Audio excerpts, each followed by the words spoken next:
entrer dans l'œuvre de Giulia Andreani, je crois, comme on entre dans un féminaire. Ce terme, je le reprends, ce néologisme, je le reprends à Monique Wittig qui le déploie dans son roman Les guerrières. Et un féminaire, c'est quoi? C'est un recueil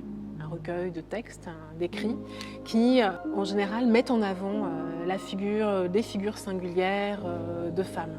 Non pas des femmes idéalisées, non pas un genre qui viendrait démettre les hommes pour raconter que les femmes sont désormais des figures de pouvoir et des faiseuses de nations et d'empires, mais simplement un recueil de textes où des organes délaissés, vulve, clitoris, trompe, utérus, sont désormais au centre de la production des récits.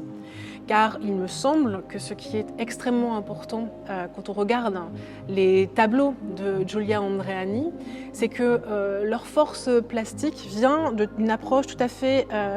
radicale de l'histoire de la peinture et notamment de l'histoire de la peinture d'histoire en Occident. Giulia Andreani rompt avec un ensemble de canaux, la construction d'histoires, de grandes histoires antiques, la mise en avant des grands hommes, en employant le gris de peine comme une peinture justement, une couleur, une gamme chromatique qui appelle à la disparition d'un ensemble de thèmes qui ont permis de mettre en avant justement de grandes figures de ce qui deviendra, et je paraphrase encore Monique Wittig,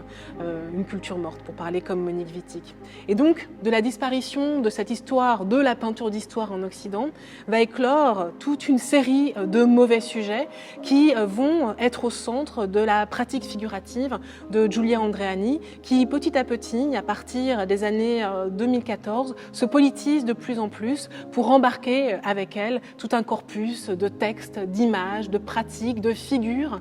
féminines et féministes qui vont lui permettre de forger son langage plastique.